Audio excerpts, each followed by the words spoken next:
Y ahora pasamos al consejo de la palabra del Señor con Mateo 4 y su verso número 12, 17. Vamos a ir entonces a el verso 12, terminamos ya la tentación de Cristo y venimos directamente al 12, que es cuando Jesús inicia su ministerio. Dice la palabra del Señor: cuando Jesús oyó que Juan estaba preso, volvió a Galilea, y dejando Nazaret vino y habitó en Capernaum, ciudad marítima, en la región de Zabulón y Neftalí, para que se cumpliese lo dicho por el profeta Isaías cuando dijo: tierra de Zabulón, tierra de Neftalí, camino del mar al otro lado del Jordán, Galilea de los gentiles. El pueblo asentado en tinieblas vio gran luz, y a los asentados en región de sombra y muerte les resplandeció. Y dice así: cuando Jesús oyó que Juan estaba preso, volvió a Galilea, y dejando Nazaret vino y habitó en Capernaum, ciudad marítima, en la región de Zabulón y de Neftalí, para que se cumpliese lo dicho por el profeta Isaías cuando dijo: tierra de Zabulón, tierra de Neftalí, camino del mar al otro lado del Jordán, Galilea de los gentiles. El pueblo asentado en tinieblas vio gran luz, y los asentados en región de sombra y de muerte, luz les resplandeció. Gracias, Señor, te adoramos y te bendecimos. Amén. Podéis sentaros. Muy bien, queridos hermanos, aquí Jesús inicia su precioso ministerio. Cuando Jesús vio que Juan estaba preso, volvió a Galilea. Estas son aquellas pequeñas cosas que nosotros no entendemos de la vida, porque Jesús era primo de Juan en cuanto a la carne, y el Espíritu Santo había dado testimonio de que Juan era el precursor de Jesucristo, y ya se habían visto allá en el Jordán, y ya Juan había bautizado a Jesús. Había un vínculo de fe, había bastante cariño en ellos. Aún antes del nacimiento de Jesús con Juan, dice que María visitó a Elizabeth, Elizabeth visitó a María, y cuando las dos mujeres se vieron, dice que los niños estaron en el vientre. Juanito era unos mesecitos más grande que Jesús, y ahí había un vínculo de comunión. Pero ahora que Jesús oyó que Juan estaba preso, se fue, volvió a Galilea y lo dejó allá en Genesaret. Y uno dice, bueno, si eran compañeros de ministerio y sabían que Dios estaba con ellos, ¿qué hubiera hecho usted? ¿Qué hubiera hecho yo? A mí me hubiera quedado en Jerusalén, ¿va? Señor, saca a Juan, Señor, por favor. O como él tenía todo el poder, así como sacó a Pedro de la cárcel, podía haber dicho que se abra esa puerta y que salga Juan de ahí. Bom, bom, bom, bom, se muere el ingrato Herodes y la Herodías y la Salomé, y sale Juan ahí, va, contento. Jesús tenía el poder. Cuando le quitaron la cabeza a Juan, Jesús pudo haberle pegado la cabeza, así como le pegó la oreja al soldado. Le dieron el machetazo al soldado, agarró la oreja, le quitó la tierra, se la pegó. Y también le hubiera pegado la cabeza a Juan. Tenía todo el poder, pero no. Él se fue a Capernaum y dejó a Juan en Jerusalén, como decimos en Guate, en el bote. ¿Por qué pasa eso? Es que hay un designio de la voluntad de Dios. Los principios de la voluntad de Dios son infranqueables. Es como cuando usted ve una línea amarilla ininterrumpida en el camino. ¿Qué dice el manual de manejo? Cuando la línea está ininterrumpida, una línea amarilla, esa línea es una pared. Usted no se la puede pasar, porque si se la pasa, le van a dar una infracción, porque dice el manual que la línea amarilla ininterrumpida es una pared. Pero la pared está ahí. En la frontera entre Estados Unidos y Canadá no hay bardas, solamente hay una línea, y uno se puede estar sentado aquí en Estados Unidos con los pies en Canadá. Pero si se pasa, ahí ya se le acerca un oficial canadiense. Solo con que ya se pase, no, disculpe, me caí, vengo, pum, se vuelve a poner del lado de Estados Unidos. Usted no se puede pasar esa línea. Y en la línea de la voluntad de Dios, papá le dijo a Jesús, ¿sabes qué? Deja a Juan ahí. Ese es problema de él. Ese es el ministerio de él. Él tiene que ir a la cárcel. Él tiene que entregar su vida. Ese no es asunto tuyo. Y fíjate que como a veces a nosotros nos lleva la tristeza por meternos en lo que no nos importa, en lo que Dios no nos manda. Hay películas, se las recomiendo a ustedes cuando puedan verlas, se llama El libro de Elí. Esa película trata de la última Biblia que quedó y es comisionado un morenito para que lleve esa Biblia, la única imprenta que ha quedado en el mundo. Y se le dan poderes especiales. Eso no es Biblia, va. Esto nada más es una historia para que valoremos nosotros la Biblia. Y el morenito recibe todos los poderes para pelear, para que no le quiten el libro. Y el morenito viaja a todo el país, desde el Midwest hasta San Francisco, donde supuestamente está la última imprenta. Y entonces el morenito mira que hay una muchacha que la están violando debajo de un puente, y el morenito viene, pone la mochila y agarra a los que la están violando, y los neutraliza a todos. Se vuelve a agarrar la muchacha se pega detrás de él. Y ya cuando mira que hay problemas más adelante, como sabe que tiene poderes, el morenito se quiere volver a meter. Y oye la voz que le dice, ese no es tu problema. Dios no te mandó a ti de policía a agarrar. Si el morenito viene componiendo todos los problemas que encuentra en el camino, jamás va a llevar la Biblia allá donde la van a tener que duplicar. Entonces Dios le habla y dice, déjalo. Y hay cosas donde ve que hay niños en peligro, hay tantas cosas que pasan en el camino, pero tiene que estar enfocado en su ministerio. Es el problema de nosotros, hermanos, que no cumplimos la verdad de Dios porque no nos enfocamos en nuestro ministerio, porque nos damos a las emociones. Es que todos los traumas, hermano, todos vivimos en el tiempo de los traumas. Y hermano, ¿usted por qué no agarró nota hoy? ¿Por qué no? Ay, hermano, es que estoy concentrado. Fíjate que mi papá está enfermo. No, es que mi mamá está enferma. Es que se va a casar mi cuñado. Es que no sé si van a botar la pared allá en el trabajo. Cada cosa con su cosa. Yo estoy seguro que Jesús le dolía. Si le dolió Lázaro, que no era Juan. Estoy seguro que a Jesús le dolía. Estoy seguro que Jesús en sus noches de clamor decía, Señor, por favor, te pido, dale fuerzas a Juan, Señor, que aguante, Padre, como los machitos. Dios mío, por favor, bendice a Juan. No lo vayas a dejar, Señor. Te ruego por Juan. Pero él no se detuvo su ministerio solo porque Juan estaba. Porque si Jesús se junta con Juan, se lo vuelan a los dos. Si de todas maneras los iban a matar a los dos, nada más que uno primero y otro después. Entonces, es esa parte donde nosotros tenemos que aprender a ser fuertes. Hacer ¿qué? Lo que Dios nos mandó. Entonces algo muy importante. A veces hermanitos que vienen a la iglesia con tantas ganas, se meten en un ministerio, se meten en otro ministerio, se meten en otra comisión, se meten en otra comisión. Y es que cuando uno acepta a Jesucristo, uno quisiera ser, hermano, de todo. Uno quisiera ser el diácono, el que está en la puerta, el que barre, el que limpia, el que cocina. Uno quiere ser todo porque uno ama a Dios. Pero ¿qué pasa? Se quema. Y de repente de tantos ministerios se olvida de Dios. No, uno tiene que escoger unas dos cosas en las que tiene que estar ocupado, pero ser bueno en eso.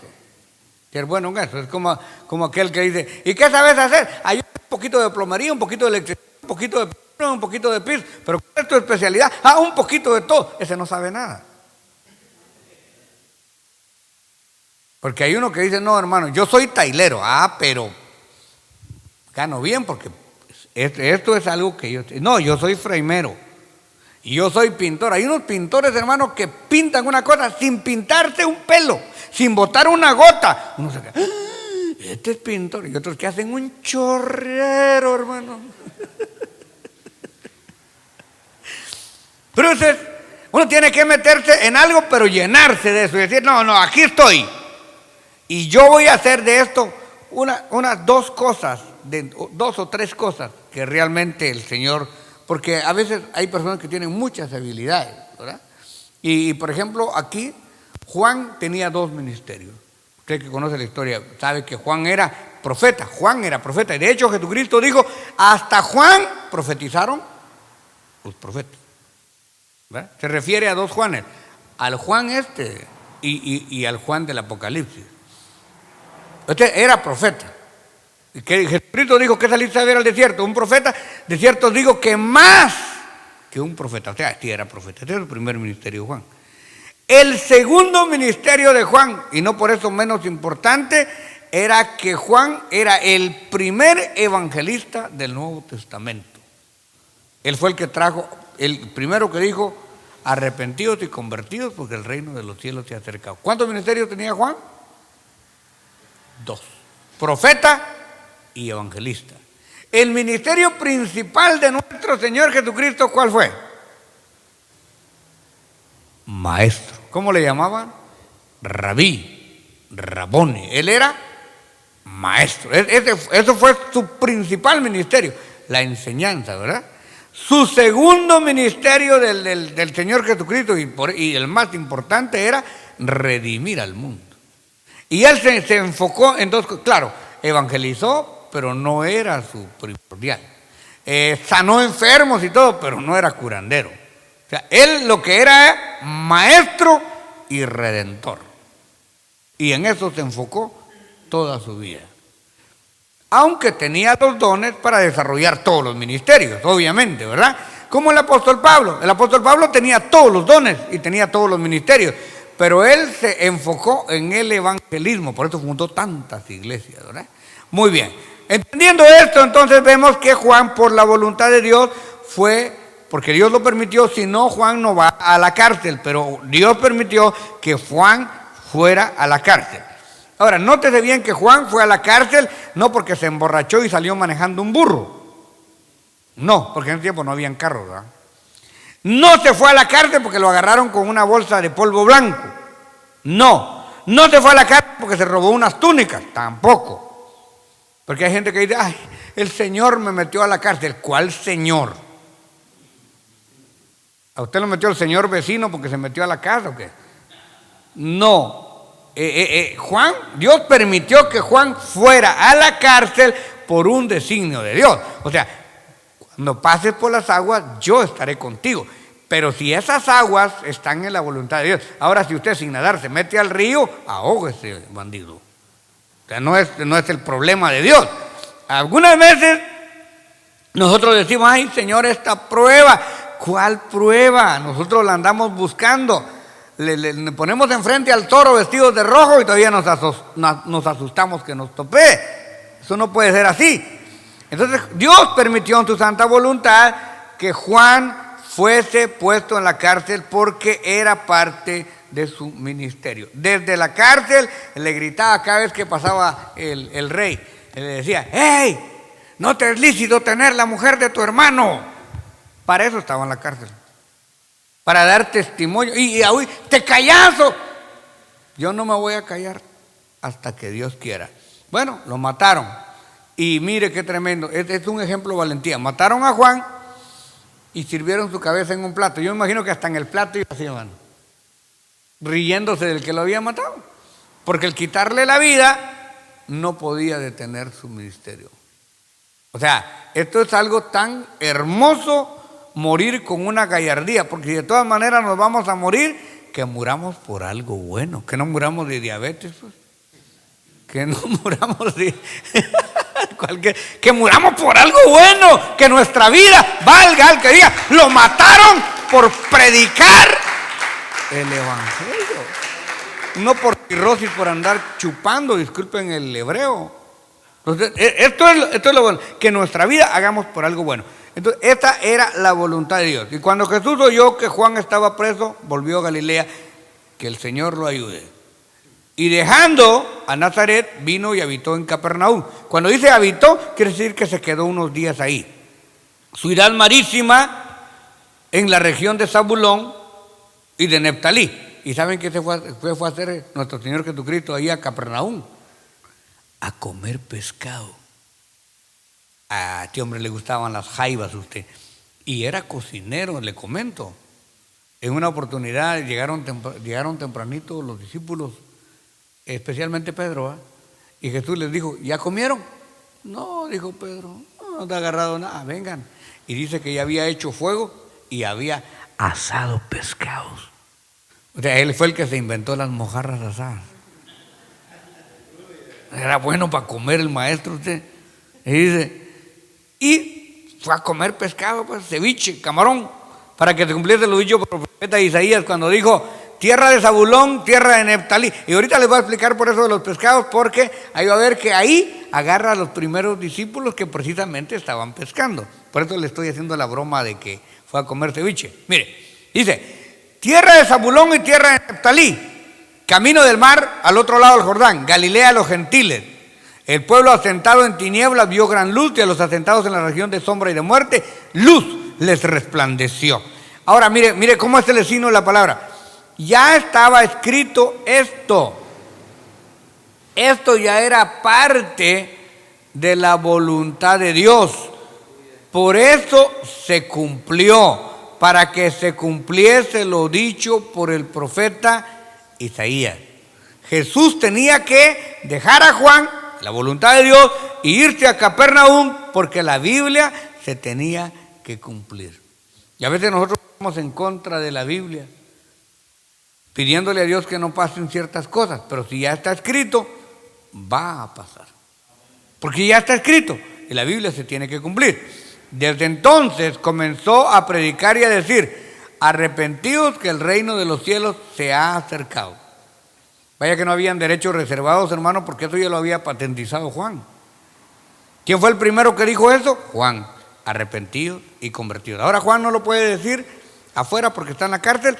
Ahora Jesús toma ese emblema y empieza a enseñarlo. Arrepentidos porque el reino de los cielos se ha acercado. Andando Jesús junto al mar de Galilea, vio a dos hermanos andando junto al mar. Por eso le digo, le gustaba el pescado. Vio a dos hermanos. ¿A quién vio? A Simón, que después le puso por nombre piedra pequeña, small rock, dicen los gringos. Le puso piedra porque Pedro era mi compañero, un poco cabezón para entender, entonces le puso piedra. Tenía sentido del humor Jesús. Al otro le puso cuache, que quiere decir dímido, a Tomás, ¿verdad? Tenía sentido. O sea, si usted piensa que Jesús andaba todo el tiempo bravo igual que nosotros, no. Él disfrutaba la vida. Como era cabezón le puso piedra, y al otro le puso, como era muy incrédulo, tú eres cuache, le dijo. Tomás era incrédulo, ¿verdad? Pero Tomás tiene un gemelo. ¿Sabe dónde está el gemelo de Tomás? En todas las iglesias. El incrédulo es el gemelo de Tomás. El que siempre, ¿será cierto? De veras. El que lo está cuestionando todo, ese es Tomasito Junior. Ese es el hermano de Tomás que se quedó en la tierra. Bueno, seguimos entonces, dice. Y comenzó a Jesús a predicar y a decir arrepentidos. Andando Jesús junto al mar, verso 18, vio a dos hermanos, a Simón, piedra, y a Andrés, su hermano de Pedro, que echaban la red en el mar porque eran pescadores. O sea, se acercó a los pescadores y les dijo, venid en pos de mí y yo os haré pescadores de hombres. Obviamente aquí está resumiendo, ¿verdad? De qué manera se los dijo, cómo les enseñó, cómo los evangelizó, no sabemos. Pero al grano, como el dermatólogo, venid en pos de mí, yo os haré pescadores de hombres.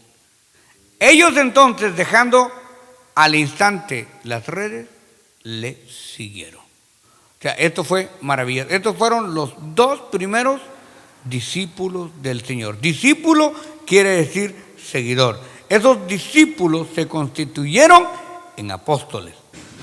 Ellos entonces, dejando al instante las redes, le siguieron. Y pasando de ahí, vio a otros dos. Aleluya, qué lindo. A Jacobo, hijo de Zebedeo, y a Juan su hermano, o sea, hermano de Jacobo, en la barca con Zebedeo su padre, que remendaban las redes, y los llamó. Y ellos, dejando al instante la barca y a su padre, le siguieron. Yo creo, hermano, que si alguien merece un aplauso de credibilidad de espontaneidad para hacer la obra de Dios, son estos 4 primeros varones que encontramos. Obviamente el que destaca en todo el Nuevo Testamento, el que rompe récord es Mateo, porque estos 4 pescadores puede que les iba bien o puede que les fuera mal, dependiendo cuánto agarraban cada día en cuanto a la pesca. Pero Mateo no, hermano. Mateo estaba trabajando para el servicio de aduanas. O sea, Mateo tenía plata a morir. Yo recuerdo que en los tiempos de mi mocedad en Guatemala, el que lograba trabajar en aduanas ya lo había hecho. Porque esos que trabajaban en aduanas, no sé ahora, que Dios me perdone, no estoy calumniando a nadie, pero eso sí bombeaban duro. Por eso pelean por estar en aduanas, porque esos cobran más impuestos de lo que se importa y de lo que se exporta y entregan poco al gobierno y ellos se hacen ricos. Pues Mateo dice que cobraba los impuestos y tenía bastante plata y buen trabajo y buena posición. Mateo se codeaba con los fariseos, con los herodianos, con los celotes, con los gobernadores, con los reyes. O sea, hacía una fiesta al rey y ahí estaba Mateo bien entacuchado. Estaba en una posición buenísima. Entonces, estos pescadores, uno puede decir, pues, igual que nosotros, a veces nos va bien, a veces nos va mal. Pasó Jesús y les dijo, sígueme, y se fueron. Pero Mateo sí estaba sentado en la pura plata. Y Jesús llega y le dice, solo se le queda viendo, ¡hey, Leví! No es que lo vio, Leví se llamaba, Leví Mateo. Le dice, ¡Mateo! ¡Hey! Follow me. Y solo le digo así, mire. Y dice que Mateo, dejándolo todo, dejó la marmaja ahí, hermano, la bolsa de dinero. Mire que hay unos así en la iglesia. Yo conozco gente, hermano, que ha dejado todo por seguir al Señor. Gente que no que es rico, no, hay gente que de veras es rica y le sirve a Dios con sus riquezas. Y hay gente que no puede dejar un trabajo, hermano, solo para buscar a Dios. Un trabajito de 20 pesos la hora le evita entrar al reino de los cielos. Ay, no, hermanos, que yo tengo que trabajar, si no trabajo no como. Y sin Dios va a comer. Y sin Dios hay trabajo. Y aunque tenga toda la plata del mundo, si se enferma, ¿usted cree que la plata lo va a curar? No. O sea, dejándolo todo. Yo me imagino que Pedro al ver a Jesús, hermano, de una patada le pegó a la mesa, que agarre el dinero cualquiera. Yo me voy con Cristo. Al otro que agarra debajo del árbol sicómoro en el capítulo 19 del Evangelio de Lucas, ¡Saqueo! ¡Pum! Cayó como mango maduro. Corrió a su casa, levantó la cama, sacó el colchón y dijo, si a alguien le he robado, se lo revuelvo cuadruplicado. Se quedó pobre Saqueo, hermano, pero salvo. Bendita sea. Y cuando Jesús vio eso, ¿y qué le he dicho yo? Dice, hoy ha llegado la salvación a esta casa, porque también es hijo de Abraham. Ahora, si hacemos los análisis, si Saqueo era hijo de Abraham, por la carne, no. Jesús lo dijo por la fe, porque los que son de fe, los tales son hijos de Abraham. Mire, es que la Biblia, hermano, está rica, es deleitosa. Vamos a seguir. Y les dijo, venid en pos de mí, os haré pescadores de hombres, verso 20. Ellos entonces, dejando al instante las redes, le siguieron al instante. Y una vez se fueron. Pasando de ahí, ¿cuántos llevamos ahí? 4, ¿verdad? Pasando de ahí, vio a otros 2 hermanos de no, estos son los primeros, ahorita llevamos 4 nada más. Y les llamó, verso 22, ellos dejando al instante la barca y a su padre le siguieron. Y recorrió Jesús toda Galilea enseñando en las sinagogas de ellos y predicando el evangelio del reino y sanando toda enfermedad y toda dolencia. Mire, y recorrió Jesús toda Galilea, o sea, ya no habitó, se quedó nada más evangelizando de aldea en aldea, de pueblo en pueblo, enseñando en las sinagogas de ellos y predicando el evangelio del reino y sanando toda enfermedad. El sanar enfermedades es una señal del poder sobre la vida del hombre y toda dolencia del pueblo. 24. Y se difundió su fama por toda Siria, y le trajeron a los que tenían dolencias, a los afligidos de diversas enfermedades y atormentados, los endemoniados, los lunáticos y los paralíticos, y los sanó.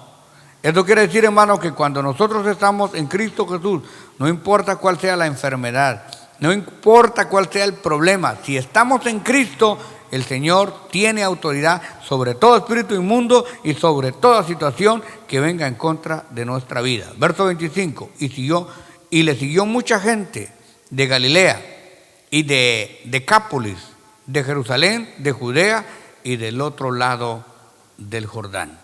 Hasta aquí llega la lección correspondiente de este estudio Palabra Ungida.